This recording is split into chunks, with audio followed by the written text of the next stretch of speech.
Mga paps, ang i-share ko sa inyo ngayon ay yung tinatawag nilang startability malfunction o tinatawag din nila itong P1604. I-share ko lang to para kahit paano may idea tayo kung ano ba tong problema na to. Dati kasi meron akong scanning services at hindi lahat ng na-scan ko ay na-document ko. Yung iba, nakorap yung video, yung iba naman, nagmamadali yung customer. Kumbaga, hindi ko na sila inabala na i-document pa, i-video pa yung ginagawa ko.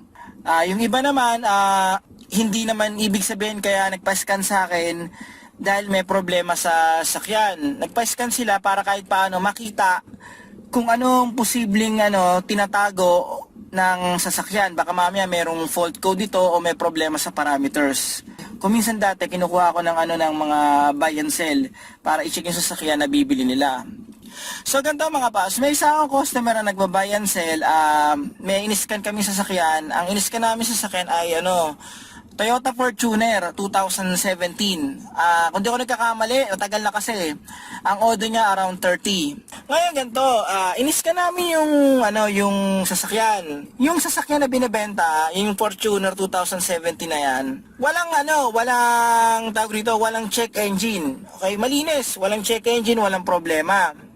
Pero nung in-scan ko na siya, meron ako nakuha P1604 na startability malfunction. Nung in-scan ko yon, nakita ko yung code, wala sa gauge niya yung check engine, pero may nakuha kong code na startability malfunction. Ngayon sabi ko dun sa nagbebenta, tinanong rin ng anong hubang naging problema niyan? Sir, sabi ko, ano hubang problema nito? Nagpalit ba kayo ng battery or may problema sa battery?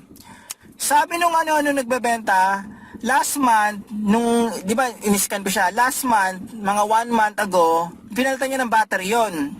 Pero, sabi niya, claim niya, wala siyang nakitang check engine, walang lumabas na kahit ano. Nung in-scan ko, nakita ko yon. Sabi ko, sir, tawag dito, parang naka-stored code lang siya sa ECU mo. Pero hindi literal na ibig sabihin nun ay may problema yung sasakyan. Nung nakita ko na may lumabas, sabi ko, sige sir, baka nag-glitch lang yan nung nagpalit ka ng battery. So, ginawa ko na lang ganito. Dinilit ko yung code, yung startability malfunction, successful naman ang delete, pero wala lumalabas, sa sa scanner lang lumabas, sa scanner. Ang ginawa ko, nung pagka-delete ko, syempre, pinatay ko makina, nirestart ko ulit. Naruli namin makina, wala na ako nakuhang code. So, para makasigurado, ganito ginawa ko.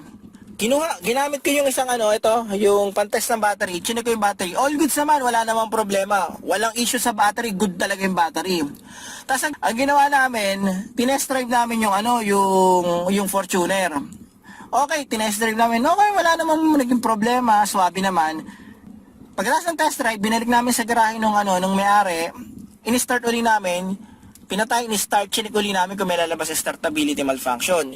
Kung may makukuhang stored code sa scanner. Wala naman ako nakuha. So, malinis na. So, ibig sabihin nun, mga paps, yung nakuha kong code na startability malfunction, sa case na yon, sa Fortuner na yon, malaki ang posibilidad na na-glitch lang yon. Nalobat yung may-ari ng Fortuner, tapos nagpalit lang siya ng battery, pero hindi naman ganun ka-critical, kaya hindi na lumabas yung check engine sa dashboard, na-stored na lang siya sa memory ng ECU. Kumbaga, hindi siya ganun ka-critical. Kumbaga, sa technical na aspeto, possible na history na lang yun ng code. Naka-stored na lang yun sa system ng ECU ng Fortuner. Okay?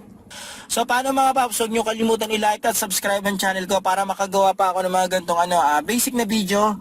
Huwag nyo rin kalimutan i-hit ang notification bell para updated kayo sa video na ginagawa ko. Paano mga paps, maraming salamat sa inyo.